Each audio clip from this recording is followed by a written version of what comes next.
mkutano wa Yanga Zanzibar na waandishi wa habari katika ukumbi wa ZSSF Kariakoo Zanzibar tarehe 19 mwezi wa 3 mwaka 2025. Msimamo wa Yanga Zanzibar juu ya sakata la kuvurugwa kwa mechi baina ya Yanga na Simba ya tarehe 8 mwezi wa 3 mwaka 2025 na kauli za kejeli za ndugu Wallace Karia. Sisi wanachama wa Yanga Zanzibar tunaamini kuwa kuhairishwa kwa mechi ya tarehe 8 si maamuzi ya bodi, bali ni maamuzi ya Simba walioyatoa saa 8 usiku. Hivyo bodi na TFF wanaendeshwa kwa matakwa ya Simba, kitu ambacho ni hatari kwa mpira wetu. 2.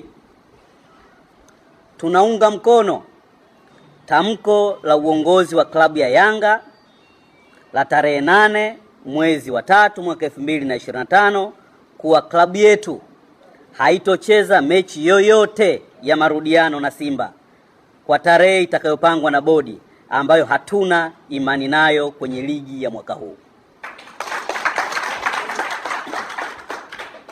3. Tunautaka uongozi wa Yanga kuto kukubali suluhu na nasaha yoyote kutoka kwa TFF itakayoitaka Yanga kukubali kucheza mechi na Simba iliyohairishwa, na tunaiunga mkono Yanga hata kama itashushwa daraja. 4.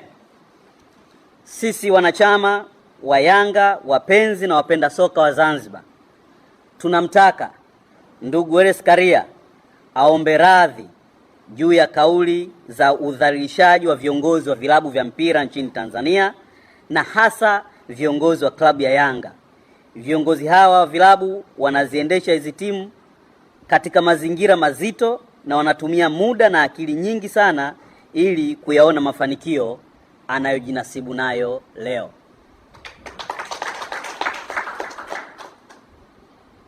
Haya manne ndio msimamo wa wanachama, wapenzi na mashabiki wa klabu ya Yanga Zanzibar, na msimamo huu hautobadilika. Wakati wa Yanga kuwa wanyonge sasa umepita.